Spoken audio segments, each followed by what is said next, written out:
Hello বন্ধুরা, আসসালামু আলাইকুম। সবাই কেমন আছেন? আশা করি আল্লাহর রহমতে সবাই ভালো আছেন।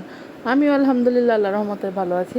আজকে আমি নিয়ে আসলাম ভাইরাল মারামারি করা, ঝগড়া করা, মারামারি করার রেসিপি, গরু মাংসের বালাও চাও। তাহলে চলেন দেখি এটা কীভাবে রান্না করেছি আমি।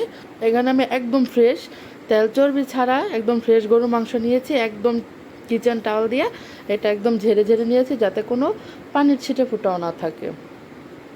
আমার যতটুকু সম্ভব আমি অতটুকু পানি ঝরিয়ে নিয়েছি। এটা এরকম লাল লাল করে ভেজে নেব।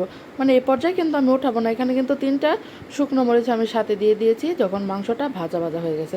এই তো আমার মাংসটা কিন্তু প্রায় অলরেডি ভাজা শেষ, আমি উঠিয়ে নিয়েছি। তার মধ্যে দিয়ে দিলাম পেঁয়াজগুলো। এখন বেরেস্তা করে নিব। আর বেরেস্তাটা কীভাবে করতে হয় এটা আলহামদুলিল্লাহ সবাই জানি। বেরেস্তার কালারটা যখন এই কালার চলে আসবো তখনই আমরা চুলাটা বন্ধ করে দিব।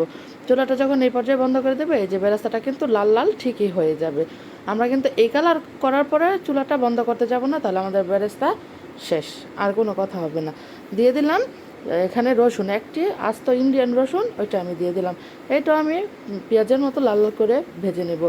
এটা কিন্তু আমাদের মানে ভাইরাল ইশিকা আপু এবং হৃদয় ফারদাস খান আপু, ওনাদের মারামারি ঝগড়ার রেসিপি, তাই এটা আমি আপনাদের সাথে শেয়ার করলাম। এই যে দেখুন, এখানে মাংসটা আমি একটা ব্লেন্ডারে দিয়ে দিলাম, গ্রাইন্ডারে বা ব্লেন্ডারে যেটা আপনাদের থাকে দিয়ে দিবেন। দিয়ে এই মরিচটা আর মাংসটা এখানে দিয়ে দিবেন। দিয়ে এখানে কিন্তু গোলমরিচ 1 চামচ দিয়ে দিব, মানে যে মশলার যে চামচগুলো, এটা দিয়ে এটা আমি গ্রাইন্ড করে নিলাম। এই যে দেখুন কত সুন্দর ঝুরা ঝুরা হয়ে গেছে, তাই না? কত সুন্দর হয়েছে মাশাল্লাহ, আলহামদুলিল্লাহ। আমি আজকে পেট ভরে ভাত খেয়েছি এটা দিয়ে, আমি, আমার হাজব্যান্ড, আমরা সবাই আলহামদুলিল্লাহ। এখন আমি দিয়ে দেবো যে বেরেস্তা করা পেঁয়াজ আর রসুন, যেটা আমি সুন্দর করে হাত দিয়ে একদম আলতো হাতে মিশিয়ে নিব। এই যে দেখুন, আমি কিন্তু এটা অনেকটা টাইম ধরে মিশিয়ে নিয়েছি। এখন আবার ডাইনিং টেবিলে নিয়ে এসে আমি এটা কিন্তু নাড়াচাড়া করে মিশাতেই আছি। তো আমি এটা তো আর এভাবে খাওয়া যাবে না, এর জন্য একটা আমার ভর্তা করতে হবে। তাই আমি এখানে নিয়ে নিলাম, এই যে আমি এটা আপনাদের দেখাতে পারি না, এখানে কাঁচা পেঁয়াজের কুচো, কাঁচামরিচ কুচো, লবণ আর চিলি ফ্লেক্স, এই যেটা আমার বানানো চিলি ফ্লেক্স। তাই এটা আমি দিয়ে এখন সুন্দর করে মেখে এর মধ্যে দিয়ে দেবো বালাচাও, গরুর মাংসের যে বালাচাটা আমি বানিয়েছি এটা, আর দিয়ে দিলাম একটা লেবু পাতা।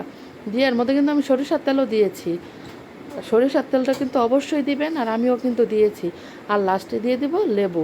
লেবুর যে একটা ফ্লেভার আর যে টক টক ভাবটা, এটার কিন্তু টেস্ট দ্বিগুণ বাড়িয়ে দিবে। আলহামদুলিল্লাহ, অনেক ভালো লেগেছে। তা আপনাদের কাছে আমার ভিডিওটা কেমন লেগেছে অবশ্যই আমাকে কমেন্ট করে জানাবেন, আর আমার পাশে থাকবেন। আর গরু মাংসের বালাচাটা দেখতে কেমন হয়েছে সেটা আপনারা জানাবেন। আমার কাছে তো আলহামদুলিল্লাহ অনেক ভালো লেগেছে। তা আমার ভিডিওটা আজকে এ পর্যন্তই। যদি আমার ভালো লাগে আমার পাশে থাকবেন, আর আমাদের জন্য দোয়া করবেন। আল্লাহ যেন আমার স্বামীকে, আমার সন্তানকে নেক হাত দিয়ে বাঁচায় রাখে। আর সব আপনারাও ভালো থাকবেন। আল্লাহ হাফেজ, বাই।